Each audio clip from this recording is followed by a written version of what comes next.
You're listening to Yo Quiero Dinero, a personal finance podcast for the modern Latina. I'm your host, Janice Torres Rodriguez, and I'm here to help you be poderosa with your dinero. I'm an engineer, a blogger, and an entrepreneur that built a $50,000 side hustle, and I'm obsessed with all things personal finance. On this show, we're going to talk about how to make dinero, how to keep your dinero, and how to make it grow. Are you ready? Vámonos. Hola, mi gente. Welcome back to another episode of Yo Quiero Dinero, the podcast. This is your host, Janice, and today we're going to be talking about how to retire early and live an intentional life with the award-winning anonymous blogger known as Purple from A Purple Life, a blog that she uses to document her FIRE journey. Purple is a Black woman who worked in marketing and retired in 2020 at the age of 30.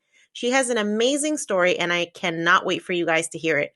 In this episode, Purple and I discussed how she discovered FIRE, what her spending habits were like before she decided to pursue FIRE, what changed her relationship with money, how she built intentionality into all her decision-making, selling all her stuff and becoming a nomad, and how the pandemic affected her FIRE plans.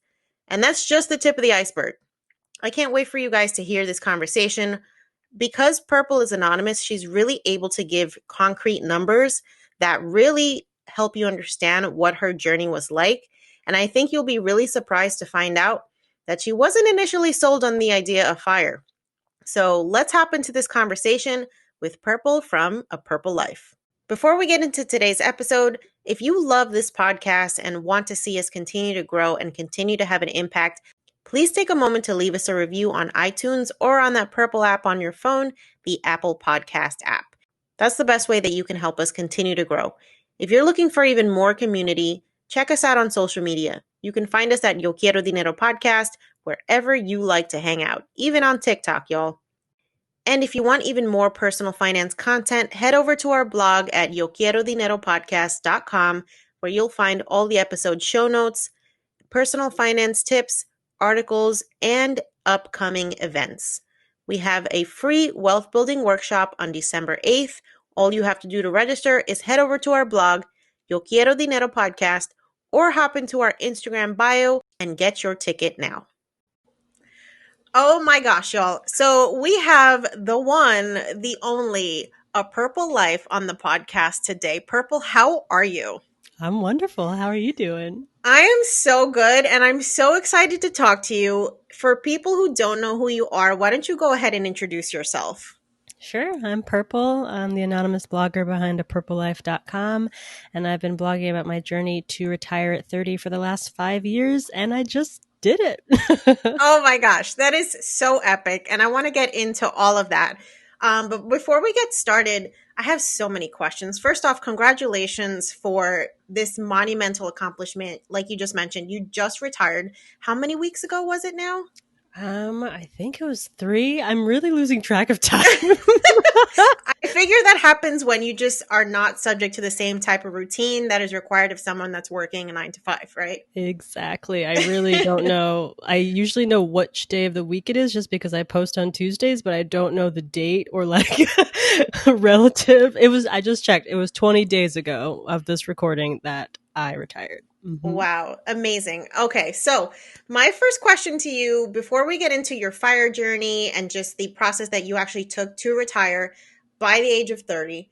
First off, what was your relationship like with money growing up? Was like this whole idea of financial independence and, not working for the rest of your life something that you grew up learning about, knowing about, or no? Absolutely not. And it's funny because my mom actually retired early at 55, but she didn't know and had never heard of FIRE until about 3 years into her retirement. I was like, Mom, you did this. And she's like, what? Yeah, I think a lot of people have this misconception that like in order to qualify as someone who's achieved FIRE, you have to retire at like 30 or 35. But anybody who's retiring before the age of 65 is technically an early retiree, right? Yeah, it's earlier than the traditional retirement set by Social Security. So I say yes. Awesome. Well, congrats to you and your mom because y'all are both like on this amazing path. Thank you. All right. So I want to get into like, what was the thing that even introduced you to FIRE? Like, how did you learn about this concept? I have to give full credit to my partner. He actually learned about it through Reddit, of all things. Oh, He was wow. on, I know, we were living in New York, and I think he Googled something like, what do you do when you're not struggling? Or what do you do when you have extra money? Because we finally were, not paycheck to paycheck. And it took him to the subreddit personal finance, which somehow directed him to the subreddit financial independence.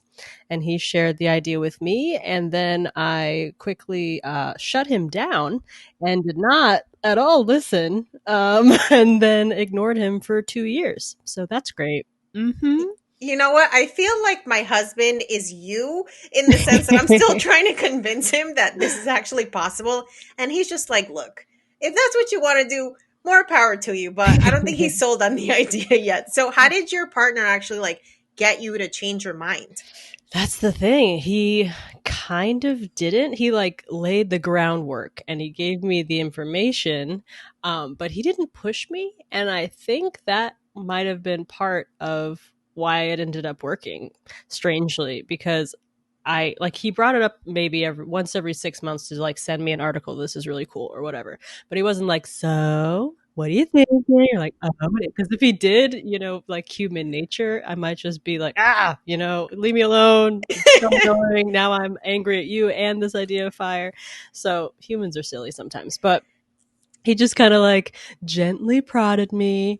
And at the same time, one of the reasons I think that worked actually, and that he didn't feel this immense pressure to get on me about it, is because we did then and now had separate finances.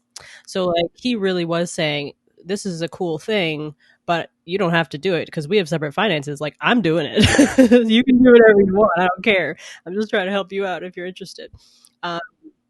So that was like the weird dynamic. But for me personally, I was like totally, I don't want to say brainwashed, but I gave like all the textbook reasons and excuses for why I wasn't interested. Like, oh, what would I even do in retirement? Like, seriously, old purple, are you kidding me right now? Like, oh, I don't want to retire. I just need to find my dream job. Oh, like there's no way I can save that amount of money living in New York. And I didn't even do the math. I just like offhandedly said that. So, all the standard stuff. And then what ended up happening, and I feel so grateful that it happened in 2 years instead of like 20, I actually got my dream job. I got it. So one of those things, I was like, yeah, okay, perfect. I'm going to be happy, or at least happy enough that I'm fine fighting my way onto the New York subway every Monday morning, because I got this dream job and it ticks all of the boxes that I had laid out beforehand. Like, this is perfect. Nope, still didn't want to do it for another 30 or 40 years. So I'm like, what was that thing you said? Was it FIRE? Cool. let's talk about that. Girl, I can totally resonate with that. I thought that my ticket to happiness was making six figures in a job. Mm-hmm. And then I started doing it and I was like, wow, I still hate this shit. Yeah. This is not Gotta gonna get work. your dream to be like, oh crap. Yeah, it's so true. It's like there's such a wake up call that happens for people that decide to pursue FIRE. It's like, okay, so it's not about how much money you're making. It's literally about having the freedom to do whatever the hell you want to do. Right? Exactly. Mm-hmm. So I'm curious, like, what was your money situation like before you decided to pursue FIRE? Oh, I was wilding out. So I I did listen to my mom, and she was like, okay, well, just put some money in your 401k when you get your first job, and then whatever. So that was kind of the end of the lesson. And I was like, sweet. So I did that. So this is all spending money, obviously. What else would I do with it? So after I started out in New York making 35K, and I was paying, like, I think it was $1,500 a month in rent. I was paying my rent and my partner's rent. So, that's like, it was very close to not actually making it right there, on rent alone. So after we had I actually quit my first job because it was super toxic, even though I didn't have anything lined up. And the first Monday of my fun employment, I actually got a call that I got another job, which was a promotion, and I was making 48. And so once that happened and we also moved to a less expensive apartment, suddenly there was a gap in my income and spending. And I'm like, so obviously I need to spend this lavishly. Started buying purses that were uncomfortable to use, so I never used them. Started buying high heels, which I can't even walk in. So what was I thinking? Great question. I decided that I, of course, needed to fly first class. Like, I lost my mind. I was just like, yeah, this is all spending money because I did that 401k thing. So whatever. Right. So yeah, I was, I can't even. Yeah. So it sounds like you had to make a pretty drastic like mindset shift and really change your relationship with money. So like how did you actually go about doing that? Well, one part of that dream job that I loved about it was that it was the first job I had where I was not working absolutely wild hours. So I worked basically 9 to 5, sometimes a little less than. And I was not at the whim of clients. I usually work in client service. Instead, I was building something with one other woman. So I actually had time to breathe. And in that time, I thought about everything. I was like, do these heels make me happy? Does this $100 purse make me happy? Is any of this making me happy? And the answer kept being no. So I was like, then what am I doing? It like, if I could instead take money from all this stuff that's not making me happy and then direct it towards something that in the future might make me happy, but also in the meantime will make me more financially secure, which I suspected would lower my stress level just like in general, because I worked in marketing and usually originally in ad agencies, which has a huge amount of turnover and layoffs. It's like an annual thing that people get laid off, large percentages of these companies. So it's not at all secure. And I didn't usually have a very big emergency fund. So I suspected that in the long term and even short term, it would make me happier. So I tried it to see. And luckily I was right. Wow. All right. So I want to get into the nitty-gritty of your fire journey. Can you actually walk me through your strategies? What did you implement as far as your savings and investing strategies? Sure. Investing really simple. I am extremely aggressive investor. So I actually have 100% of my money in stocks, just straight up Vanguard Total Stock Market Index Fund. And then savings and figuring all that out, I kind of, both for budgeting and for my fire journey, take kind of an anti budget approach. So I didn't try and say, like, I'm going to save 50% of my money. Instead, I was like, all right, I'm going to spend whatever I spend. And then at the end of the year, I'm going to see how much that means I saved. And then I'm going to project that forward and see, okay, so if I keep saving that amount, then when will I retire? And originally, I was still in New York. I was spending about $35,000 a year just for myself. And by the time I adopted the fire journey, I was making 68. I had quit another job or got laid off. I can't even keep track anymore. But I was on, was it my fourth job? I think so. So I was making 68 and spending 35. So just doing that projection, I did like some simple fire calculator. If you Google it, it said that I could retire in 10 years, which at the time was 35 years old. So that's where I started.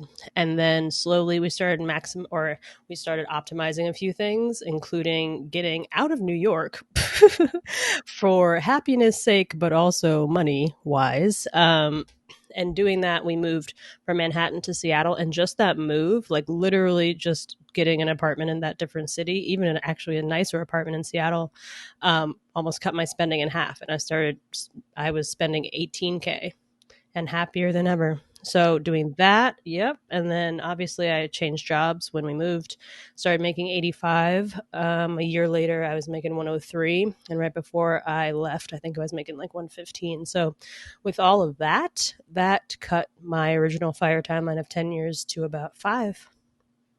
Amazing. Okay, I have so many follow-up questions. So $18,000 a year, that sounds like a very small number to live on. So are you just like naturally frugal? No.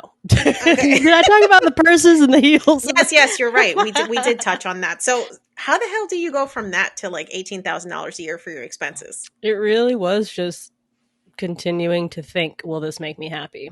And if Mm. the answer is yes, I spend on it. Like, for example, a blogger friend of mine texted me one time. She was like, "Oh, do you want to go to a lake house for 4th of July?" I was like, "Yep. How much is it? 500. Cool. I'm Venmoing you now." Like, if it's something I'm interested in, I totally go for it. And then at the end of the year, I'm like, "Oh, well, did I go over budget?" And somehow, these last 3, or how long were we in Seattle? 4 years, I didn't.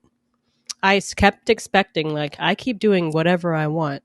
There has to be like some retribution. This can't just keep working out, but it did. And I think it's because those huge expenses, the large ones that I have, they were on lock. Like, we had our apartment that was way nicer than the one we had in New York, but it was half the price. I also have some weird preferences that help me keep my expenses low. Like, obviously, we had that apartment. I don't personally want to own a house. So, like, all of the unexpected expenses that come with that, I don't have them. When our dishwasher broke, I texted my landlord. I didn't have to shell out however much. I don't even know how much a dishwasher is. A couple hundred, 1,000? I have no idea. Um, I don't have to do that. I grew up in Atlanta, and as a result of that, I detest driving cars. I have sat in traffic like I feels like as long as I've been alive. I can't. I can't do it anymore. So one of the reasons we chose Seattle is because they have an amazing public transit and pedestrian and biking system. So we chose our apartment based on where I could walk to work. So that was huge. And then if it was, I needed to go farther, then, bikes or the bus or Uber or whatever I need to do to get there. And that not having that like car payment plus gas plus insurance plus etc. That also keeps it really low. As I mentioned, my partner and I have separate finances. We're also not having kids. Mm-hmm. That helps keeps it low. So like all these weird preferences I have culminated in 18K a year in a major metropolis in the US. Yeah, and I love that you talk about this whole concept of like literally you need to move somewhere that's going to allow you to pursue fire. I mean, I feel like you can do it anywhere, but Mm-hmm. trying to do it in New York City, like you got to be earning some serious money. So the fact that you decided to move makes a lot of sense because I actually did the same thing. I grew up born and raised in New Jersey. Cost of living is crazy. It's pretty much like it living in New York at this point. And so I decided to move to Florida. And so my cost of living has been slashed like in half, you know? Yep. And I think that the ability to control those costs by moving, like that's a really big deal. And that can definitely accelerate your fire journey. For sure. And I always like using set costs that I know. Like I mentioned, I don't assume anything until like I spent X amount for a year, and that's what I use to project. So I was using those New York numbers, but I didn't want to spend the rest of my life in New York. So not even like necessarily moving somewhere just to cut your costs, but move where you want to be. Yeah. How did you actually select Seattle as the place that you wanted to end up? Of course, a spreadsheet. Nerds. We had all kinds of cities on there and weighted criteria, including where I could make a good salary in a marketing industry because that's not everywhere. For example, we also had San Diego on the list, and they have very few ad agencies because they don't have a lot of major industries, like major companies that are looking for marketing work nearby. So that was kind of slashed, even though they were 10 out of 10 on the weather front and nearby nature and all that stuff. But they also were off the chart because you require a car. So that's not going to work.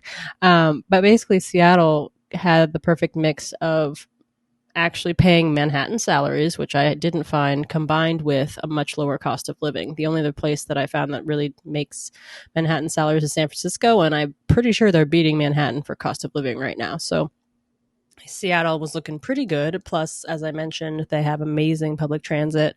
Their natural beauty is off the charts. Oh, I was just freaking out looking out my window and seeing like hummingbirds and beautiful trees and the mountains in the distance and water. I was just like, what is this place? It's a fairy tale land. So that's how we chose Seattle. And we moved there without my partner ever having visited. So that was nerve wracking. But luckily, he liked it and we stayed. Yeah, I mean, I love Seattle. I think it's really hard to like not appreciate how just forward thinking and somehow they manage to make you feel like you're still within nature, even in the middle of like a major city, which I love. Hmm. Yeah, they have a huge emphasis on parks, and I'm forgetting the man's name, but one of the like I was going to say higher ranking members. No, one of the people that helped design Seattle basically had a emphasis on green spaces.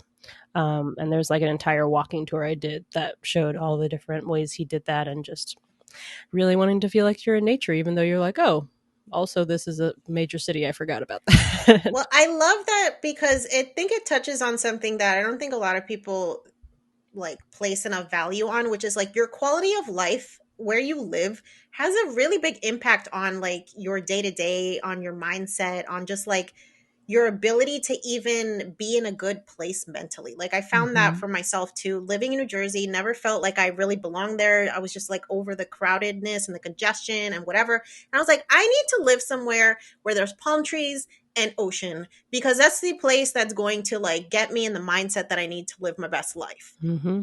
So, do Agreed. you agree with like the fact that your surroundings definitely impact your mindset?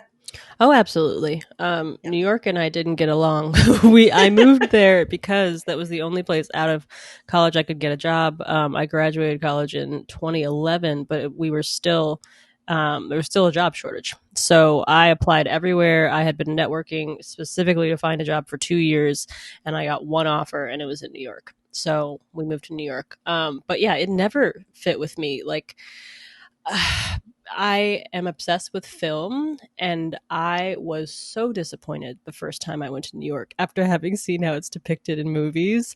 I was like, there's no way these two rats fighting on the subway is what I'm supposed to be like glitz and glam so excited about. What is this place? So just like personally, yeah, it's like unless you have millions and millions of dollars, it's dark, it's kind of depressing. Like my apartment window literally faced a brick wall. Like it wasn't great.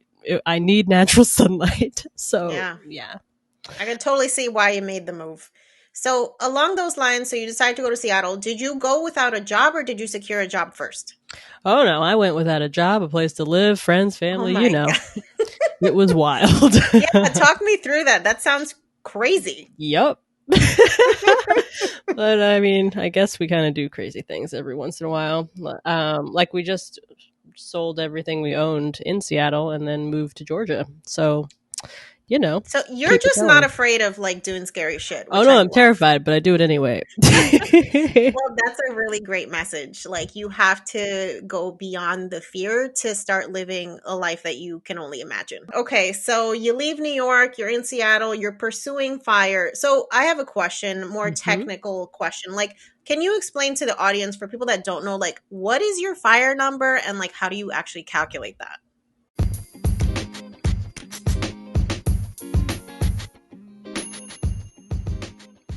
You take care of your body by exercising, eating right, and getting enough sleep.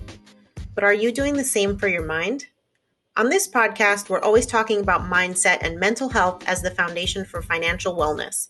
So we're super proud to partner with BetterHelp to get you access to professional, affordable therapy right at your fingertips. Even with health insurance coverage, traditional therapy costs over $100 per session, and that's if you can even get an appointment. Online counseling is an effective, convenient, and affordable way to get help with many issues. You can chat with your therapist at your convenience in whatever mode you're most comfortable with. Just take a short quiz and get personally matched with one of BetterHelp's professional, licensed, and experienced counselors and get the support and guidance you need to start making a change. As a reminder, online therapy is not suitable for someone who's suffering from a severe mental health condition that makes them a danger to themselves or others. Download the BetterHelp app today and get started with 10% off exclusively for Yo Quiero Dinero podcast listeners. Just use the discount code Dinero, that's DINERO, and you can get 10% off your first month. You can also go to betterhelp.com/dinero for the same offer. BetterHelp, affordable, private, online counseling, anytime, anywhere. So, standard protocol is to multiply your annual spending by 25. That's based on something called the 4% rule of thumb, based on the Trinity study from, I believe, the 80s. But as I mentioned, I retired at 30, and those calculations are based on a 30-year or 35-year retirement. And I'm, fingers crossed, hopefully going to have a 70-year one. So I needed to have a bit of a different approach. So my baseline, I was like, okay, well, I'm spending 18K, but I want to live this nomadic lifestyle. And I assume that I will have more expenses if we're moving more often. So instead of having an annual lease, I have monthly Airbnbs, or maybe there's unfortunately more food waste that I donate to the local food shelter before we leave. Or food shelter? Is that the word I'm thinking of? I don't think that's what I'm thinking of. What's the word? Like a pantry, food pantry. Yes. Yeah, thank you. Like, that's not the right place. Okay. Or food that I donate to the local food pantry before we leave. Stuff like that, more inefficiencies. So with that assumption, I added an 11% buffer on top of the 18K that I was spending in Seattle. And that's how I got about 20K a year as a goal spending in retirement. 25 times 20 is 500. So $500,000 was my original goal. And then, of course, we're in the middle of a pandemic still. A lot of wild things are happening. So this year, I adjusted my goal further and decided that I wanted to have 2 years of expenses, projected expenses, saved as well. So that's $40,000. So right now I have $500,000 invested and $40,000 in cash, actually probably closer to like 50 or 55 right now. So that's how I did it. But it's really because I have such a longer timeline than the normal math that I had to like adjust it a little bit to what was going to work for me. But taking those numbers and applying it to any 70-year period in the last 150 years based on the simulations and Fire Sim, I'm going to be good to go. Even if this year that I just retired in is the same as 1929, the beginning of the Great Depression. So I'm feeling pretty secure in my wild plan right now. Well, I feel like you have really thought this out and done the calculations. And I like what you said about having like that 2-year cash reserve, because then if the market's tanking for an extended period of time, you're not cashing out investments that might have lost value, right? So is that the purpose of the buffer? That's exactly it. So assuming I make no money in retirement, which is currently accidentally happening, but I never assume month to month that it will continue. So just assuming that I make no money, and just taking that cash buffer and the taxable dividends that will now be deposited into my checking account instead of reinvested. Very exciting. I don't have to touch my portfolio until March 2023. Got it. Okay. Mm-hmm. Amazing.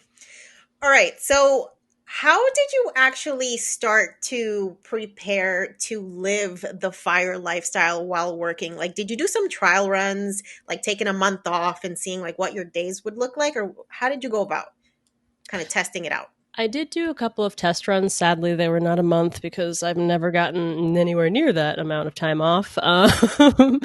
But yeah, every time I went on vacation, I try to do little tests. So, for example, I went to Costa Rica last year, for, I think it was a week and a half. And during that time, I made a list of like, what does my ideal FIRE day include?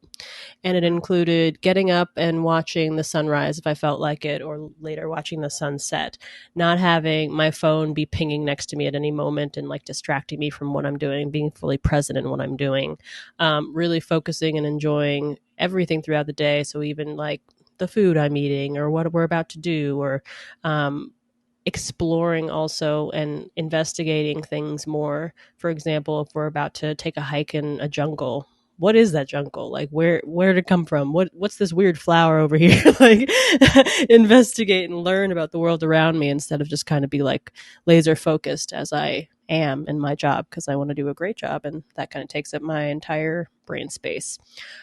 So those were my goals. And I was really happy with how it went. I, for the entire day, usually didn't have my phone or computer or anything. And sometimes that was like, I guess I'm just sitting here like watching that bird right now.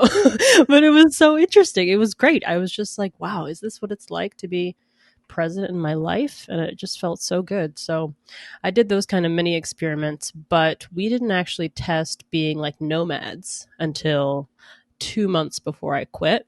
So there is still a little room to be like, JK. But luckily we liked it. We actually got 2 different monthly Airbnbs in Seattle, just like farther from our apartment, like across the river, and then like a little farther, and we're like tiptoeing away. We're like, okay, next up, we fly across the country. So yeah, that's what we were doing. And luckily, when we were living in the monthly Airbnbs, I was like, this is great. This is better than I even thought. So yeah, I guess this can be our life for a while. That's freaking amazing. And I have questions about that. So, like, how do you go about getting rid of all of the quote unquote non essential things and decide, like, what you're going to take on this nomad journey? Oh my goodness.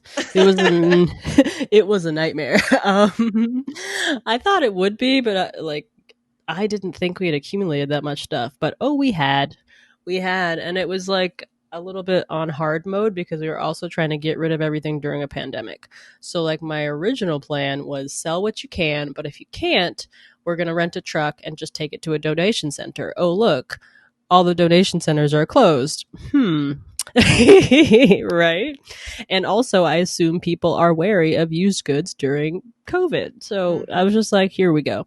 But we did it. I actually ended up making almost 2K selling my stuff, which I did not expect. My Buy Nothing group got a lovely influx of items as well. And we did it. But like, I had to be brutal by the end of it. Because in the beginning I called through my clothes and I was like, oh, maybe I need that. But oh, yeah, I remember when I wore that shirt in like 2007. Oh, I need this for this reason. And then by the end, I was like, nope. It's all going. I got to get it out of here. Like the things that were sentimental, I took a picture of. I have that forever now, but I had to get rid of it. I was like, can you even fit in this shirt? No. Okay, it's gone. Yeah. So that kind of stuff. No, it was really hard. But really, I also had to think about like, what have you actually worn in the last month? And if this item isn't on that list, we need to think long and hard about why. And is that going to change? It's like packing for a vacation that has no end date. Yeah, but also that's a good point because I realized about vacations and this, if there's really something that I regret getting rid of, I could probably get it back. Just buy it again. I'll be like, Yeah. oopsies, I made a mistake. Come back. Yeah. Okay. So, how did you actually plan your quit day? Like, what was that process like? Like everything in my life, it's like overly complicated. So I'm trying to think of a succinct way. So obviously I projected it out like when based on my current savings rate, I'll definitely have the amount that I want. At the time it was $500,000. But of course that included some assumptions. And I think my original assumption was that the market would increase 6% each year, which it does on average, but obviously not like every year, sometimes it goes down, goes up 10%, etc. And that's what landed me in 2020. And then I ended up picking the exact date because I'm a little sneaky. My last day was October 1st, 2020. And I picked that because that means that I will get health insurance until the end of October. It also meant in my specific company that I should have received the bonus that I would have earned through September. But actually, that's some drama that is currently ongoing. They're trying not to give me my bonus. And of course, but I'm fighting it. So that's happening. And I'm trying to think. I think those were the main considerations: health insurance and money. And then just making sure I had my number, which I did. I actually hit my number despite all odds in July of this year. That's pretty epic considering we are in a freaking pandemic. Yeah, it's shocking.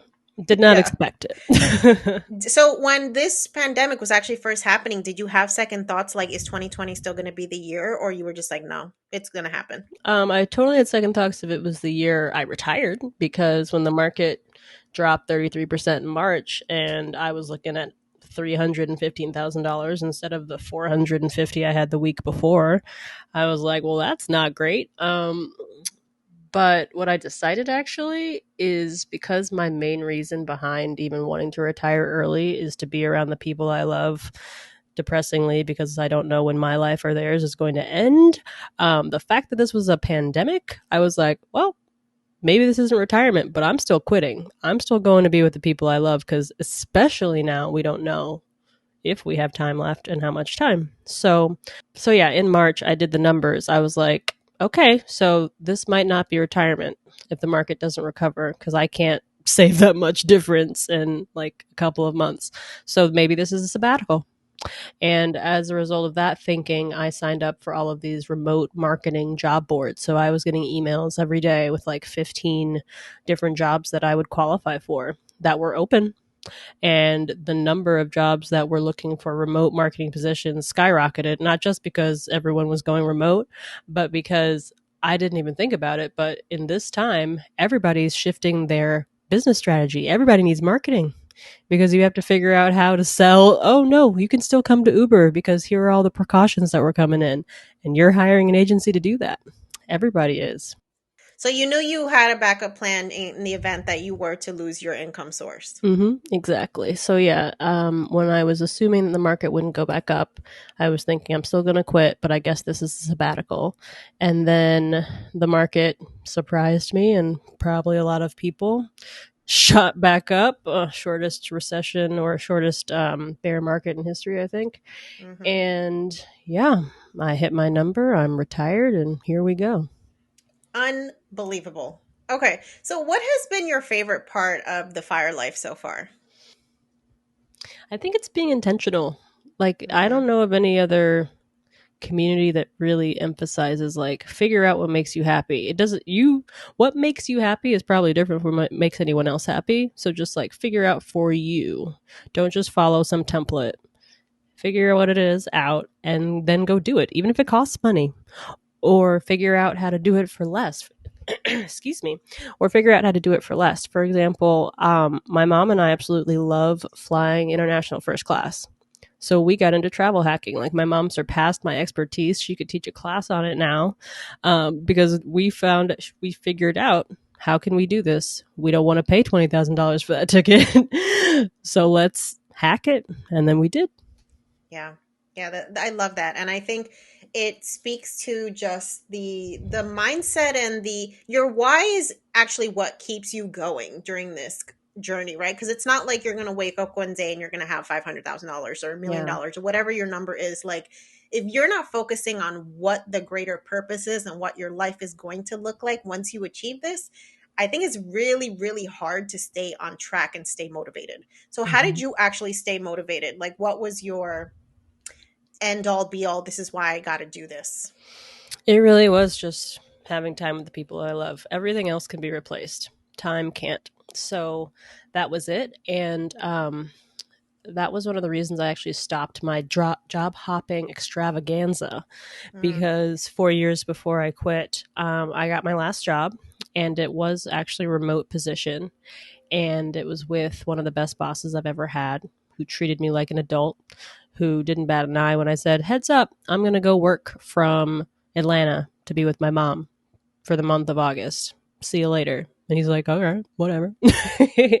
So just being able to like slowly increase the amount of time I'm around the people I love and taking those trips to Costa Rica and doing all those things, like I became more comfortable and confident doing that as my journey progressed. And by the end, like I had a life that I would not be horribly upset if I had that life for the rest of my life. But luckily, I had put the pieces in place to have an option to remove that little piece of stress, and I did. I love it. Okay, so a lot of people that I know that are pursuing fire have all these grand plans that they're going to do after they actually reach retirement. And a lot of that involves like just pursuing their own side hustles or passions or whatever. Do you have any plans to actively like build businesses, or are you just really going to chill and enjoy life on a day to day basis? The latter. I'm like the worst example of a fire stereotype. I just want to Yeah. lay face down on my couch and like read a book. But I'm also failing at that because obviously we're talking. I'm retired. I'm happily doing this instead of laying face down. I am continuing to write my blog because I absolutely love it, at least through next October, October 2021. After that, I'm going to reassess if I want to keep writing weekly or if it's that I need to decrease frequently, if I want to decrease the frequency or just stop blogging altogether. So I do still have things going on, even though I touted the retirement slug life that I wasn't going to do anything, but y'all got me. I think it's a process though, really. It's like you can't just shut a switch off and all of a sudden like just everything that you're kind of working on just disappears. I think you have to be as intentional about carving out the time as you were about actually pursuing fire, right? It's like Mm-hmm. you got to make those decisions and block that time in your schedule. Otherwise, like all the other shit that's coming out of nowhere is going to take up the same amount of time. That's very fair. Luckily, the shit is very happy shit. Yes, that's the important distinction. All right, so I'm curious, like, what does financial self-care mean to you? I think it means just getting your money in order so you can focus on other things. Mm, Because I used to be so stressed out about money, but I didn't realize that's what I was stressed out about. Because it was just this baseline, and I didn't realize, like, oh no, actually, if you have that amount of savings, like that baseline stress will actually go away, and you can start figuring the rest of your shit out. Like you've got other things to figure out, but I'm just like, I couldn't see it. I couldn't see that's what my problem was. So hmm that's what helped me. Yeah, I love that. And what advice do you have for someone who wants to pursue fire but doesn't even like know where to start? I think it really is just figuring out what you want, because Hmm it's very possible that, like, some people say FI and not RE. Some people just want the FI, the financial security of being independent, but not necessarily want to quit their job. And that's totally cool. So just like figure out what you want. Maybe what you want is just that FI part. Maybe it's to lay face down like I want to, or maybe it's just to find a remote job or a part time job or a different career. I hmm think there's like a huge array of things you can do to make your life happier. So just figure that out.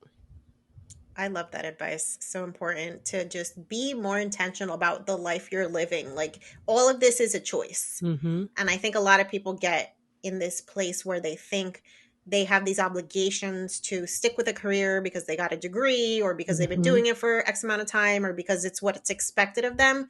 And I say challenge that status quo, challenge that mindset that you've probably had planted in your brain by someone else and really just start being intentional about what you do for work, where you live, how much money you spend, what you're doing with it. I think we could just all use a little bit of intentionality in life, a little bit more.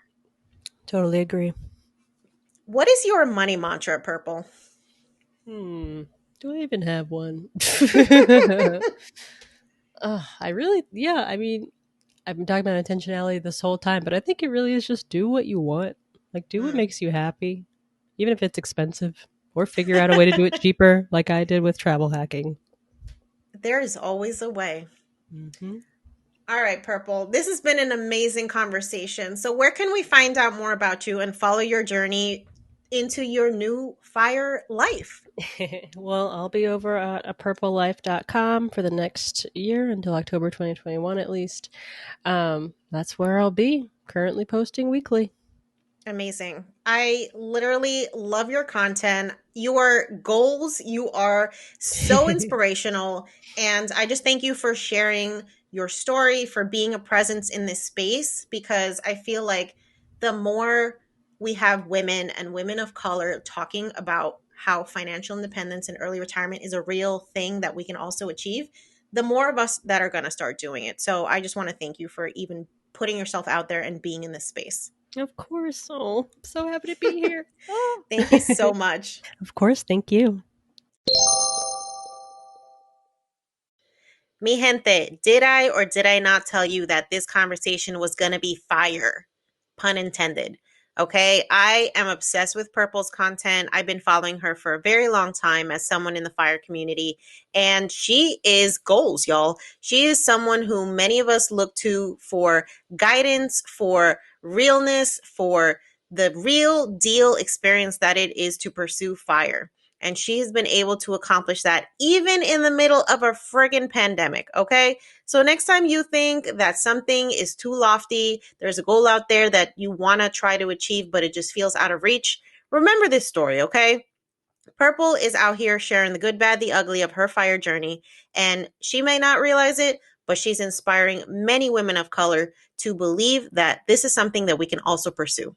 So until next time, guys, stay intentional, stay motivated, stay invested, and stay poderosa.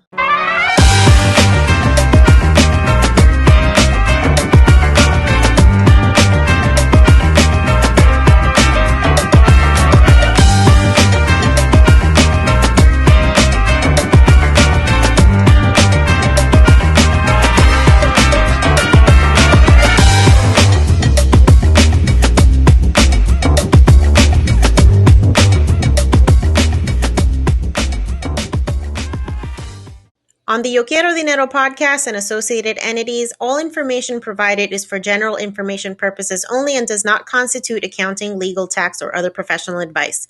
Listeners should not act upon the content or information found here without first seeking appropriate advice from an accountant, financial planner, lawyer, or other professional. We assume no responsibility for information contained on this podcast and associated entities and disclaim all liability with respect to such information, including but not limited to any liability for errors, inaccuracies, omissions, or misleading or defamatory statements. Usage of this podcast and associated contents constitutes an explicit understanding and acceptance of the terms of this disclaimer.